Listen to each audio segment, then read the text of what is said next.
Welcome to Shift, a college admissions ACT, SAT, and CLT podcast for a changing world. I'm Tyler, the founder of Achievable, and we have affordable ACT and CLT courses that include everything you need to ace your exam. A full textbook, tons of review questions backed by our memory-enhancing algorithm, videos on key topics, a built-in study planner, and full-length practice exams. You can get a free trial at achievable.me, and if you like it, the code podcast will get you 10% off at checkout. Now, let's get started. Today we've got Becky Priest, who is the Director of Counseling at the Cambridge School. And Becky, I'd love if you could introduce Hi, yourself. Tyler. Thanks for having me on the podcast. I've enjoyed listening to all of your previous episodes, and I'm delighted to be here. I am, as you said, the Director of College Counseling at the Cambridge School in San Diego. We are a small classical Christian school, but we are celebrating our 20th year this year. We have had 9 graduating classes so far, and I've been really blessed to be the person who has founded the program and built the college counseling program at our school. And one of the things that I love talking about with that is just the network of colleagues that have existed to help people like me get started in our jobs and to learn all the ins and outs of college counseling. So I give a lot of shout outs to colleagues across the nation and especially here in San Diego that are just great college counselors. I love this profession.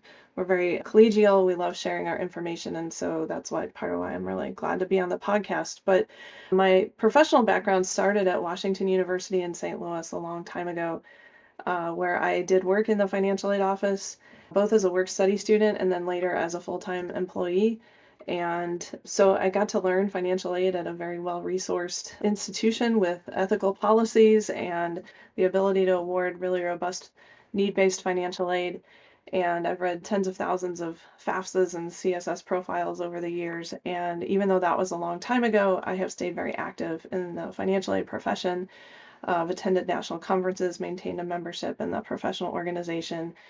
And then in my second half of adult life, getting to become a college counselor at a high school, I've found that bringing that financial aid knowledge with me to my college counseling has been a real boon to our school, but also just the collegial network that exists of college counselors being able to share that financial aid knowledge with other schools. And I speak often about the topic. And like I said, it's a real asset that I bring that helps the families at my school, especially, to be able to navigate the complexities of college financial aid. Yeah, that's fantastic. I'm really glad to have you on the show. And I'm really excited to talk to you about one of the most important aspects of college nowadays, which is controlling the costs, right? I think the way that I'd start this out is just by saying that, I think that a lot of people come into this process very blind, and really you need to come into it with a strategic approach. And because college is becoming ridiculously expensive, obviously, especially for the private schools. But like on the flip side, almost nobody is paying full price anymore, right? So I'd love for you to kind of talk about like the landscape of financial aid and peel back the Sure, I'd curtain be on that a happy little to. bit. You're right. The price of college has far outpaced inflation. We all know that. That's been the major headlines for the last forever, 20, 30 years.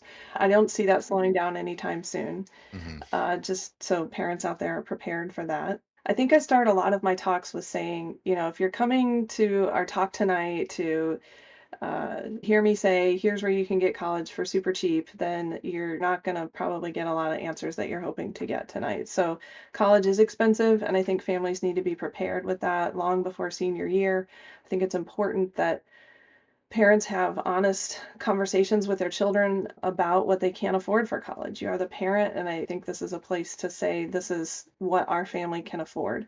But I also think that families need to be realistically prepared to understand what college does cost. And waiting until senior year, for example, to understand that is probably too late. There's still time, at some points in senior year, still to maybe, redirect the process if we need to. But being informed about financial aid is something that should happen before a college list is built.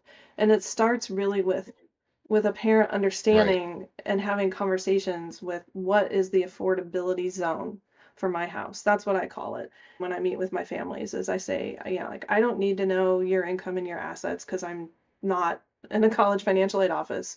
I'm sitting and talking to you here at our high school. But what I do need to know is what your affordability zone is. So parents, you need to be prepared that colleges are going to look at this in terms of you being able to pay for college is the primary contributor to paying for college. Colleges see it as that is the role of the parent.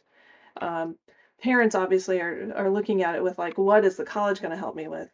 But parents need to be prepared with understanding that the most of the time paying for college is not going to be just what we can comfortably write a check for.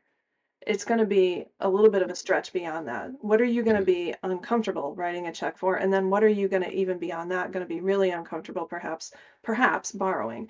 And that has to enter into the college conversation at some level, just because Mhm. almost all colleges, with the exception of a very few, very small handful of colleges that have that don't package student loans in their financial aid packages up front, um, almost all colleges expect that a student will borrow to help pay for college because it's really the only way that the student can have investment in their own future.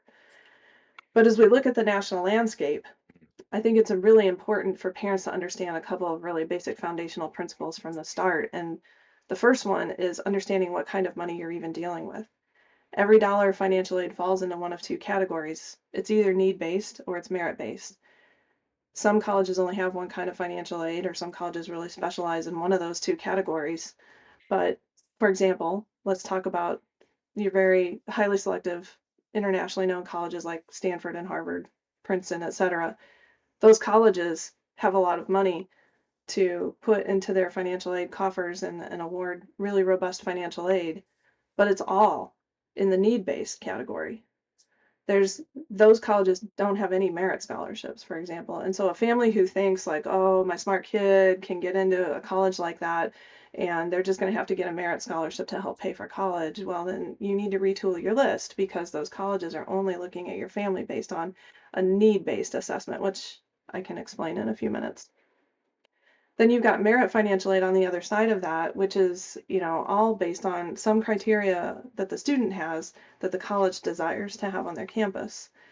And so it's not always a straightforward, meritocracy to use the merit word in there. There are many colleges that do award greater amounts of financial aid based on a certain tiered definition that they might have of grades, perhaps test scores.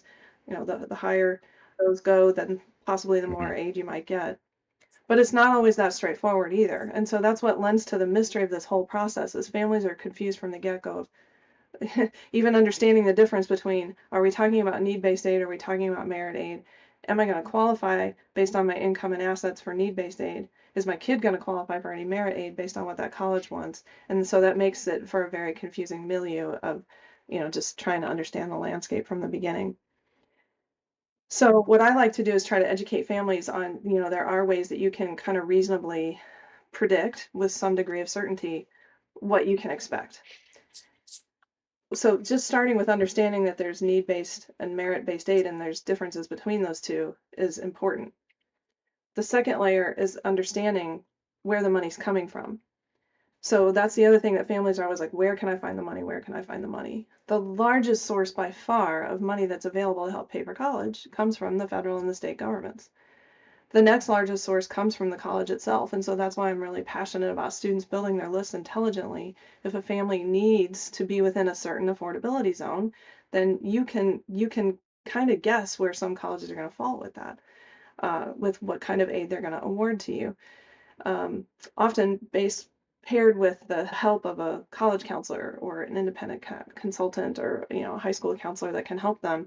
It's useful for families to solicit the services of somebody that can help them navigate that, because otherwise it is a pretty heavy lift to understand that to get totally self-educated on that. But hopefully that's part of what I can bring some of the understanding to this process here today, is understanding a little bit about where is the money coming from? What is my family going to qualify for? And so three sources of aid. I said that the federal and state government is the first one, second one's the college, third one is everything else. And the everything else category is what we call in the financial aid Mhm. community outside scholarships. And that is, or Mhm. private scholarships. Those are the ones that families really tend to concentrate on. And I know you've had a couple of guests on your podcast that have talked about, like here's some great search engines and apps for, you absolutely should spend the time applying for outside scholarships. And I appreciate that perspective a lot, but I'm actually going to give a little bit of a contrary viewpoint to that. And that is that in the financial aid world where I sit at a college, we would honestly say that most of the time it's not probably worth your effort to spend a ton of time applying to those kinds of things. Right, like the Coca-Cola I'd say that scholarship. again. Like these things that have a ton of visibility are also Very very competitive. Like competitive. you really have to be like a top student in the country to, to be able to win some of those scholarships. If you just look at the profile of winners, of which I've actually had one at my high school, their resumes are very, very long and very, very achievement focused. And so a lot of teenagers, that's just not Hmm. how we live, and a lot of parents don't want Hmm. that lifestyle for their kids as teenagers. So what do you do with, your average normal high achieving student who does have good grades and test scores and has been involved in a lot of like really good activities where perhaps they've made an impact? Um, that's almost everybody going to college. And so that's what makes it a little hard to differentiate when you're talking about looking for those outside scholarships. There are ones that it does make sense to apply to, and those are typically the types of scholarships that, first of all, already have a reduced pool of applicants, like maybe a local scholarship that's available to kids in your area, kids from, your city, kids perhaps even from your high school. I've heard of that where there's maybe like one little, women's association in a town that like really wants the kids from, that high school to apply, and they're going to award them a few, 500 or $1,000 scholarships. Yes, kids can spend time applying for those and maybe win some of those outside scholarships, but here's the problem. The problem is they're one-time sources of money, and they almost never go very far for paying that college bill. And so I say, yes, apply for the ones that make sense, where there's already a reduced pool of applicants or where the scholarship actually fits exactly who you are. So, I use the example, it's a little facetious, obviously, of, if there's a scholarship for a left-handed violin player and you are one, you should apply for it. Like if it's that niche. Right. Yeah. So besides that, it's just sometimes it makes more sense for a student to just work and earn money and put it towards a college account because you're going to spend about the same amount of hours working a part-time job as a teenager as you would spending applying for a lot of these outside scholarships. And so I ask parents to consider, I know we want our kids to apply for these outside scholarships, but that's not where the bulk of the money is. It's just not. And yeah, your kid might win 1 to 4 or 5 thousand dollars of scholarships, but it's one time. It's only going to help pay the bill freshman year. And after that, yes, there are other scholarships you can apply to Right. once you're in college, but again, the real wisdom comes in building that college list appropriately from the beginning so that you're at a place where the price of the college is already in that family's affordability zone. Well, right. And I mean, I think part of the problem that people have with that is it's not 100% transparent what the price of that college For actually sure. is because, like you said, most of these colleges are giving significant financial aid. Even like the public institutions now are very expensive. They're just giving financial aid to some like over 50% of the people. So how can you get a good sense for that ahead of Yeah. time? Like how can you, okay, my kid wants to go to Ohio State, but like, is it going to be full freight Ohio State or is it going to be like discounted Ohio Right, State? right. So that's a great question. Let me break things down into some more categories for you. So these are generalities. Hopefully they will give families a really good foundation out of which to operate. And within these categories, obviously there's going to be exceptions to what I'm saying, but by and large, you can think of college in three large swaths, types of colleges, and the type of college is going to determine the type of money that they offer or that is available to a student. Okay. Mhm. In the first category, we're going to talk about your public institutions, your large public institutions. So most states have a public university, all states have a public university system. And most states have that divided into three tiers of public university systems. So you have your community college level, you'll have your state level university. So like I live in California, so we call that the Cal State system. We're a very large state, obviously, and so there's 23 Cal States in California, and other states there might be, five or six. I think in New York there's like 70 of the New York state level colleges. And then you'll have your flagship colleges. So the University ofs, University of Arkansas, University of California, University of Texas. That's different from your state level institutions. And they have different chartered purposes by those states. And so they have different price point entry levels. Obviously, community college is your least expensive. Your state level is moderately priced, and then your university of is usually your most expensive. So a nice fun statistic is that nationally 80% of college students in our country go to colleges that cost less than $10,000 per year. Well, where are the colleges that cost less than $10,000 per year? Those are your state institutions that you can commute to. Because once you add on, and I say commuting, I want to draw that distinction for families, is because once you add on the expectation or the hope or the desire of a 4-year on-campus residential experience, you are raising that price by $15,000 to $20,000. So even at our Cal State system, our tuition is less than $10,000. And so if you commute to college, you're paying either at a community college or at a state level, you're usually paying less than $10,000 for your in-state institutions per year. But when you move on campus, now your cost is going to usually be between $20,000 and $30,000 a year, depending on your state and how much it costs to live there. In California, our Cal State system price tag is about $30,000 a year. And so it's really difficult to get it. That's the sticker price at your state institutions. And unless you qualify for federal or state aid, that is the price you're going to pay. So I'll talk about federal state aid in a second. And if you go to a public institution in another state, then you can expect for most states, you're going to pay an out-of-state premium. So, for example, very popular flagship university of, tier 1 R1 research universities, let's take University of Virginia, University of Michigan, University of Washington, University of California system for an out-of-state student is going to start at like $65,000 a year, and there's no aid for out-of-state students, merit aid from that college or discounts from that college. Okay, they're popular. They don't need to offer aid to out-of-state students. So if you want to go to a flagship university in another state, then you need to just be prepared to pay that price. There are exceptions to that. There are states that have consortium together to offer discounts to neighboring states. For example, there's some in the Northeast, there's some in the Midwest, and there's some out here in the West. But you have to do your homework on that and understand which colleges offer that, because it's not necessarily a blanket policy. Okay. So with your state institutions, you have your different price points, and your university ofs. I've talked about the state level. The university ofs are the most expensive in that 3-tiered system. And like, for example, in California, you want that 4-year residential experience at University of California at Berkeley or Los Angeles or Irvine, San Diego, etc. That's going to cost a family in state about $40,000 a year.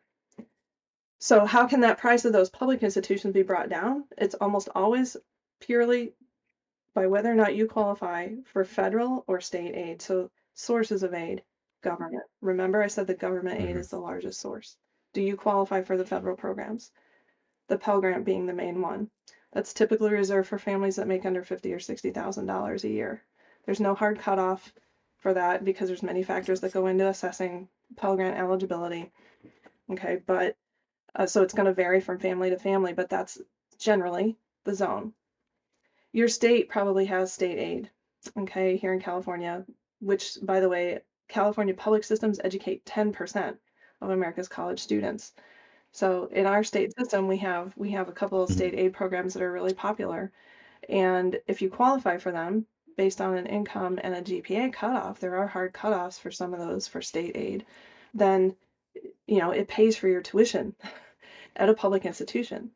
And so the University of California, for example, has right on their website 54% of students who come to a UC aren't paying any tuition at all.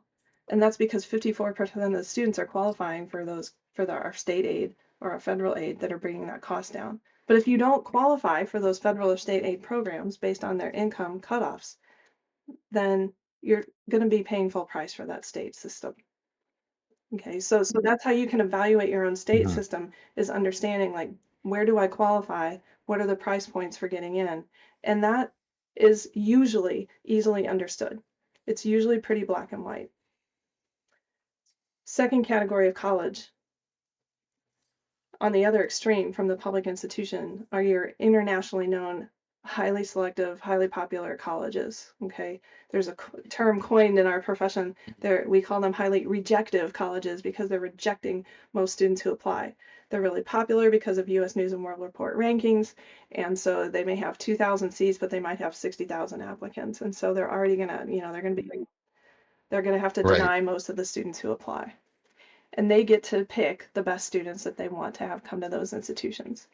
So we're talking about there's really, fewer than 140 colleges that fall into that category of being highly selective out of the, depending on how you categorize colleges, 2,500 at a minimum to 4,000 colleges in this country. There's really only about 140, 150 of them that are highly selective. And so those institutions, Yeah. they have really strong financial aid policies, but they don't, most of them, many of them, award very few, if any, merit scholarships, almost zero. Again, your Ivy League institutions and your like-minded Ivies like MIT, Caltech, Stanford, they have no merit scholarships. Okay, so that's where you have to know, like, do I qualify for need-based aid at those colleges? And you can know if you qualify for need-based aid. Every Mhm. college is required by federal law to have something called a net price calculator on their website. So if you just Google name of college, net price Right. calculator, you'll get right to it. And it might take 5, 10, 15 minutes to run that net price calculator, and it'll give you a pretty reasonable number of what you can be expected to pay at that college per year. So those are your two extremes of, your state institutions and your highly selective institutions and what types of policies they have. Hmm. Then you've got your third category, and that's everything else. All right. The third Yeah. What's the category third is category? everything else. And so, just for sake of our conversation here, I'm going to call those regional private colleges. Okay, so those are, for example, all of your Catholic colleges, all of your Protestant colleges, your evangelical Christian colleges, your colleges of other religions, your secular, small, private liberal arts colleges. So that's the everything else that's going to fall into that kind of a category. Again, not public institutions, not elite, highly selective institutions. Everything else, there's over 2,000 colleges in that everything else category. And that's where the waters get murky Hmm. because most of those colleges don't have the old and rich endowments to be able to like fully fund a need-based financial aid program. Not very many of those are even coming close to meeting a family's financial need. And when I say, let me pause right there, let me explain need, what I even mean by that. Need means that's a financial aid office term that we use to say once your family's filled out the FAFSA and possibly the CSS profile, the two main forms in the process. And those are just data collection forms.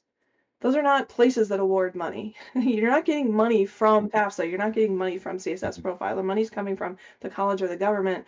They collect the data, the FAFSA and the CSS profile, send the data to the colleges, and then the colleges, in conjunction with the state and federal programs, are the ones that are going to award you that money. Okay, but anyway, that's all run through Right. a formula. There's the federal formula, which is the same across the country, and then there's the institutional formula, which can vary from college to college, and that's what makes it confusing, is because every college has control over their own institutional money, and they use their own formula. It's called institutional methodology to award their own money.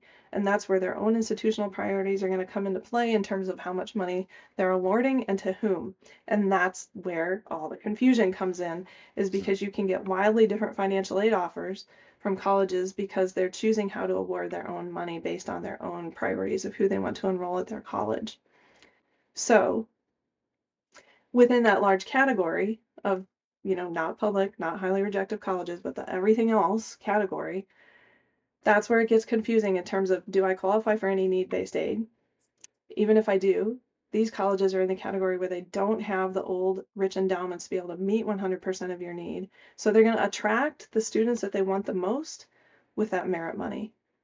Okay, and they're going to do what's called tuition discount Hmm. pricing to offer you a little bit off. So that's where it comes in what you said. Basically, most people aren't paying sticker price at these colleges. This is the largest category.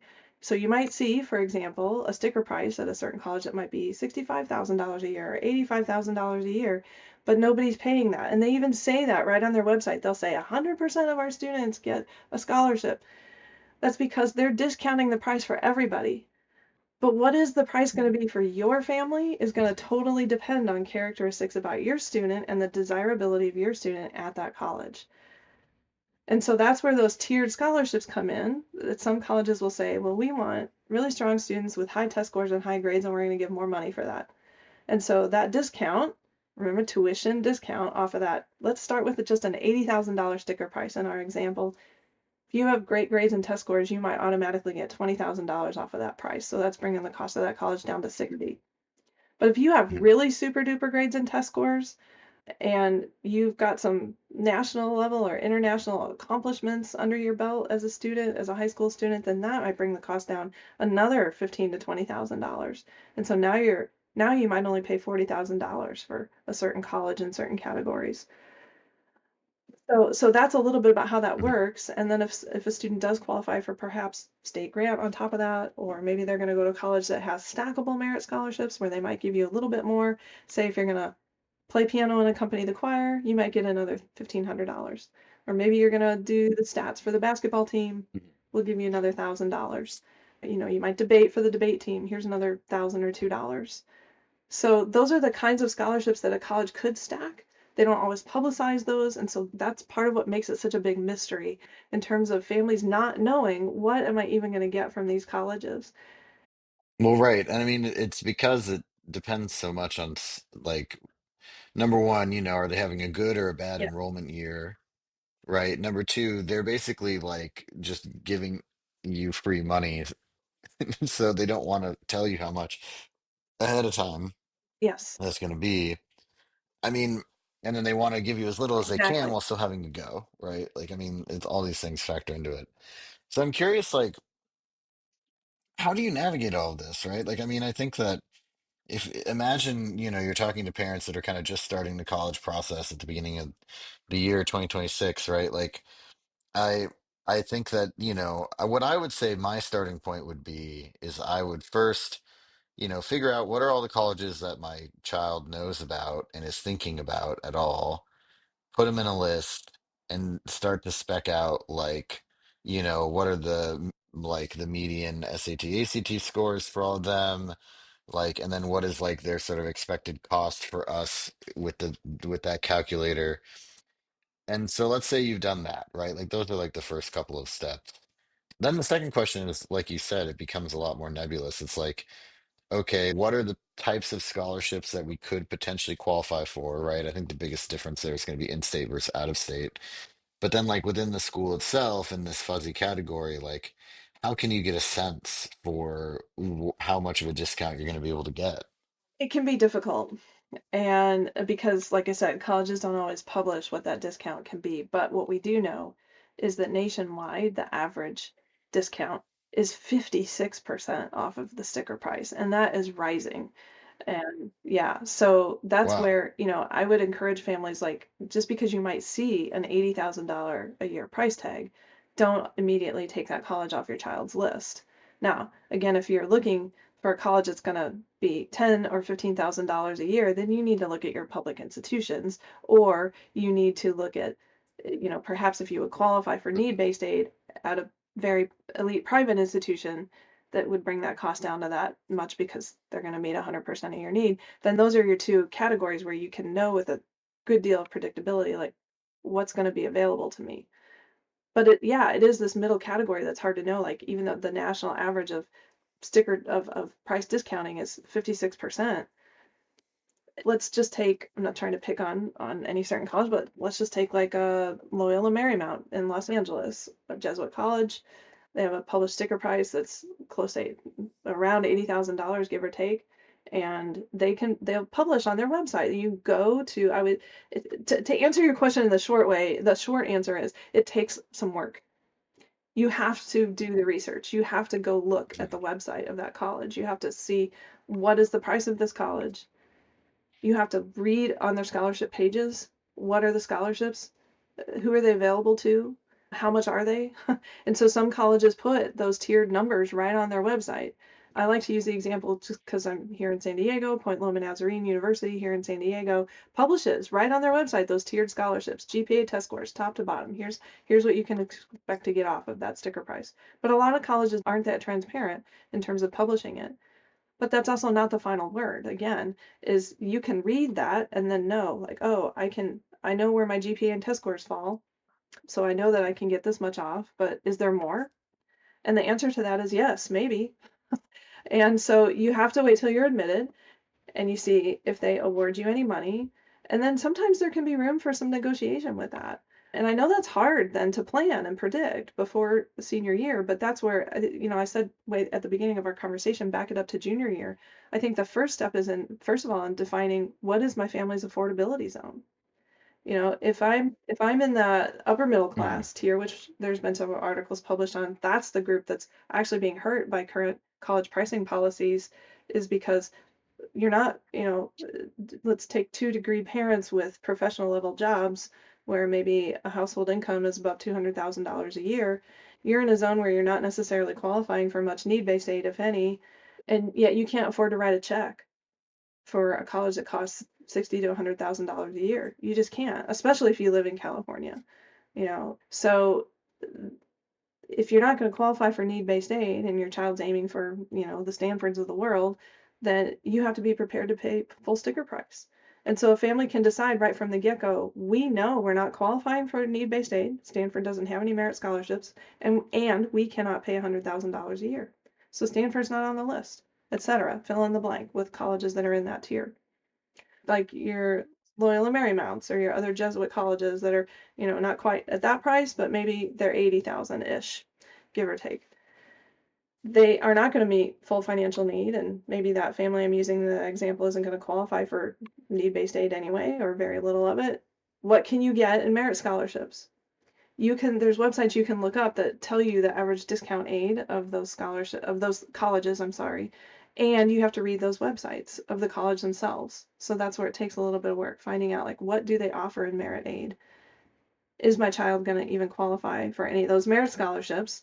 And sometimes the maximum scholarship at a college still isn't going to bring the price into the affordability level. So the strategy I tell families is, even though I know many, many families only want to look at colleges with very low acceptance rates, you also have to have a discussion in your home about how you value college. Is a college that has a higher admit rate that admits most of the students, is that good for your family? Is that good for your child? Do they have the kind of things they want to study?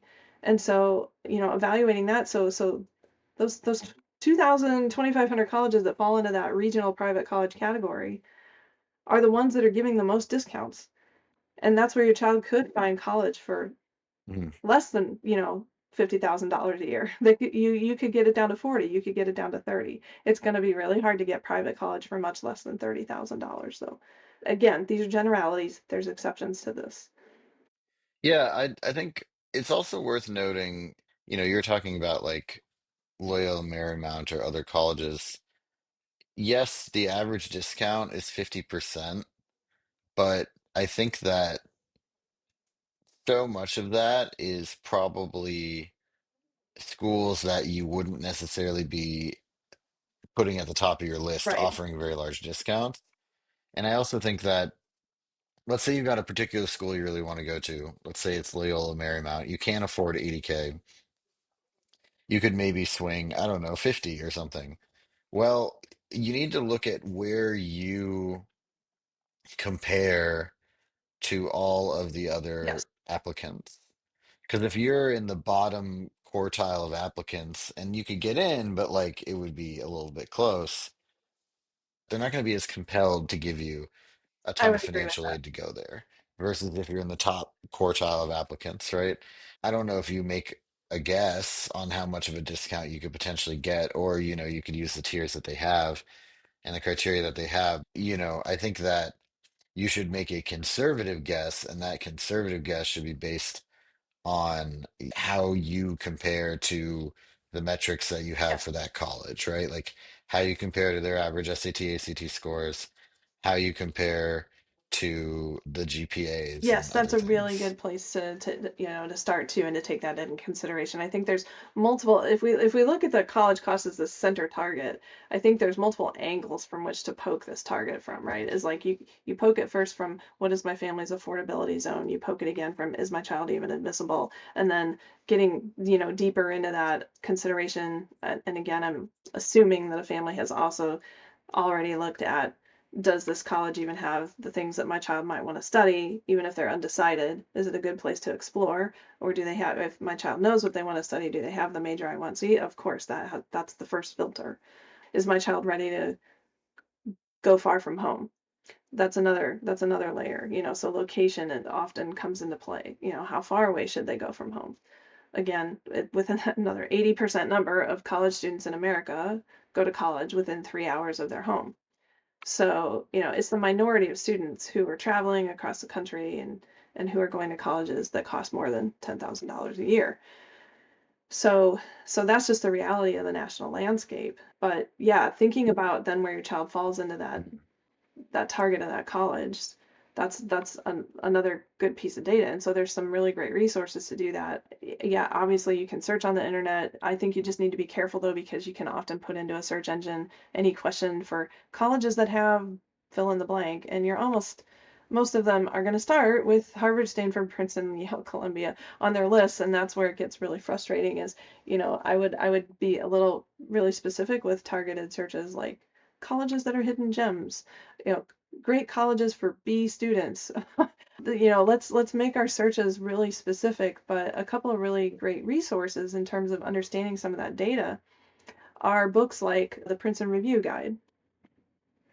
This one, that's the Princeton Review Guide is the best 391 colleges. That's the 2026 edition. It changes a little bit every year. This has really good data where you can Mhm. you can you turn a page and it's a different college on each page, and then there's really it's the same format, and it tells you the average scores. It tells you about financial aid and what their policies are in a really condensed version. So a book, an old school book is actually not a bad idea to get. Another resource that I love for families who really want to put in the work is this book called The College Finder by Stephen Antonov, and he's a rock star in our field and Mhm. has published. This is a book of lists. So again, you can come up with kind of any category you want, and this has been vetted by a lot of college professionals over the years that contribute to this book. And so it's one of those that, if you're trying to hone in on, a specific category of college or a specific major or specific attribute of a college, large colleges in small towns, small colleges in large towns, etc., on and on and on. And this is a very thick book. Then this is another great place to start that gives you the information, I think, a little more accessible than just searching the wild internet. And so there's even sections in this book that help you to understand college affordability. And so this might be a great resource for some families to be able to understand that and to have a kind of a starting point for building that list intelligently. The gist of what you're getting at is like the internet is full of a lot of clickbait articles that are, they focus on Harvard, Stanford, etc., because that's where Yes. all the traffic is. And they also, are not always like super well researched, not to the level of those books. And I think also those books can help you start to understand it's like, okay, like even if this book is not accurate 100% of the time, it's all coming from the same source, right? If you read five different blog posts about the most affordable colleges in Virginia, you're going to maybe see some overlap, but you will also see some random ones, and you're not sure how accurate each individual article Correct. is, right? Like these are like sources of truth that you can rely on to, give an even playing field for everyone involved. And then, I like that field guide one a lot because essentially, what building a college list is probably going to the best way to build a college list, I think, is always about like trying to be as niche and specific as possible about what you want to do if you do that, right? Because your top 10 biology colleges are going to be very different than Harvard, Stanford, Yale necessarily. And then you can find some Yeah. really good I also value think there. there's a lot of wisdom in not just looking, like, say a child does know what they want to study. Okay, so first of all, the minimum statistic I've heard on kids changing their major is 70% of students change their major. The maximum statistic I've heard is 90%. So it's somewhere between 70 and 90% of kids change their major once they get to the college. So you have to back up Oh, first of wow. all and say, maybe we shouldn't only search for colleges by major. Okay, maybe we shouldn't only look for top 10 colleges in biology. Every college has a biology program. It's one of the most Mm. popular majors in the country. I've toured over 140 colleges, and every single one of them that I've been on either has built, is building, or will build in the next 2 years a brand new biological sciences building because it's that popular everywhere. So you're going to be able to throw a rock and hit a college and study biology and probably have a really great experience. Organic or organismal biology is going to be the same at Point Loma Nazarene versus Stanford. And that's been attested to over and over and over again by professors who've taught at both of those kinds of colleges. And so, then you have to layer in like what is a good fit for my student? I know we're kind of going beyond the scope of financial aid, but it all relates to financial aid. Is sometimes it's good to be that big fish in a small pond because you're going to have more opportunities and that's where it's going to be more affordable in that big giant category of all the other colleges that aren't public institutions and aren't your Stanfords of the world. You've got a huge swath within that of colleges that are selective all the way to, that have below a 50% admit rate to colleges that are admitting most of their students. And the higher you go in that admit rate, the more money and the more tuition discounting you're likely to get from that college. So a college that has a 40% admit rate doesn't need to discount their tuition as much as a college that has an 80% admit rate. What is your child's experience going to be on those two campuses? Is it going to be substantially different? Probably not in terms of what is going to happen in that classroom. The difference is going to come in, are they going to have access to research opportunities, to long-term projects, to professors that are going to mentor them? Those are the things that have been found over and over and over again to make the difference 20, 30, 40 years after college is what kinds of opportunities did you have access to at your college? And so to seek those out at those smaller colleges that are heavily discounting their tuition, that's the hidden gem.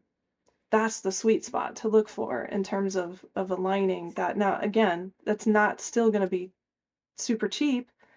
It's not going to likely, you're not going to find a college in that category that's going to come below, again, generalities, everybody, much below about $30,000 a year. So if that's already outside of a family's affordability zone, if that's a no can do, then your college list is very short.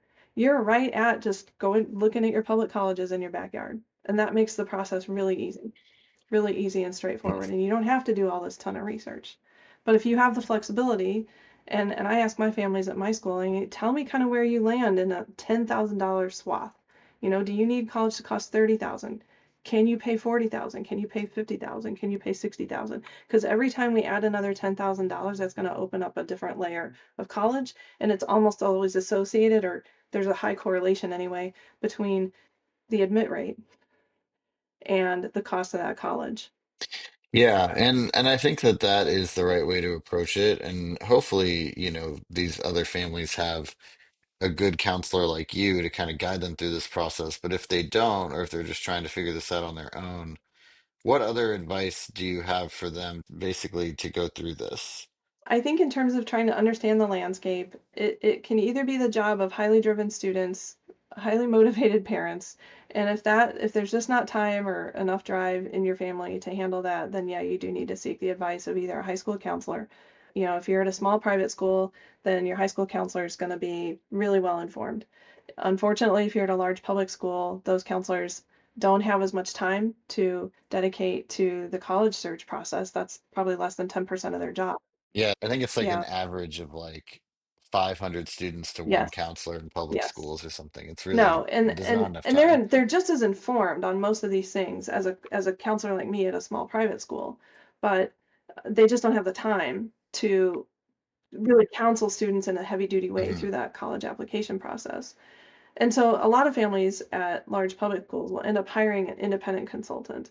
And so those can be very expensive, but a lot of families feel like that's worth the investment of their money just because they know that their counselor at their high school isn't able to help them guide them in a very specific way through that process.